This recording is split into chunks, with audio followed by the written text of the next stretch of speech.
सुनो, जरा ध्यान से सुनो, क्योंकि ये कोई नॉर्मल मोटिवेशन नहीं है। ये वो सच्चाई है जो आपको या तो पूरी तरीके से बदल के रख देगी या फिर तुम्हें पूरी तरीके से अंदर से तोड़ देगी। अब देखो क्यों? क्योंकि मेरे से कुछ बच्चे पूछते रहते हैं कि अरे सर, मैंने पूरी साल भर बिल्कुल भी पढ़ाई नहीं की है, अब मेरा क्या हो सकता है? अब तो मैं एग्जाम में पक्का ही फेल हो जाऊंगा, भले 1 महीने में मैं पास कैसे हो सकता हूँ? अगर आपके भी मन में ऐसे सवाल आ रहे हैं तो एकदम चुप, बिल्कुल चुप, ठीक है? और मेरी बात को ध्यान से सुनो। कक्षा 10वीं और 12वीं का जो रिजल्ट पिछली साल आया था, उसमें तुम लोगों ने ये देखा ही होगा कि एक वो बच्चा जो साल भर पढ़ाई करते रहा है, यहाँ तक कि वो कोचिंग भी गया है, लेकिन जब रिजल्ट आया ना, तो वो क्या, या तो वो फेल हो गया पूरी तरीके से या फिर उसकी सप्लीमेंट्री आ गई है। क्योंकि अगर कोई भी बच्चा 10-12 महीने पढ़कर ही पास होता तो फिर ये फेल नहीं होते, उसकी सप्लीमेंट्री नहीं आती, ठीक है?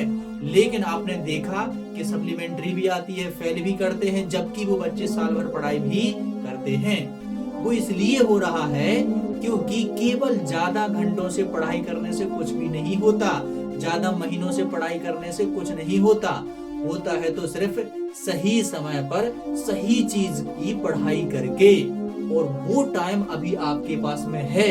भले ही आपके पास में 1 महीने का टाइम है, लेकिन वो काफी है और आप लोग उस पेपर को फोड़ सकते हो, क्योंकि 1 महीने में सही टाइम पर सही चीज पढ़ करके आप कुछ कर सकते हो, यानी एग्जाम में पास हो सकते हो, वो भी बेहतरीन नंबरों के साथ। और हाँ, सिलेक्शन ये नहीं पूछता है कि तुमने कितने घंटे पढ़ा है, सिलेक्शन ये पूछता है कि तुमने सही टाइम पर सही चीज को पढ़ा है कि नहीं। और जाते जाते एक बात और ध्यान से सुन लो, किताबें सबके पास होती हैं, लेकिन एक फोकस्ड दिमाग सबके पास में नहीं होता है। इसीलिए तो किसी की सप्लीमेंट्री आती है, कोई फेल करता है, लेकिन जिसके पास में फोकस्ड दिमाग होता है ना, वो एकदम आसान सी भाषा में कम समय में पढ़ करके बेहतरीन नंबरों से पास हो जाता है। और एक बात और ध्यान से सुन लो, ये आपका बोर्ड एग्जाम है ना, ये कोई एग्जाम नहीं है, ये आपकी भूख,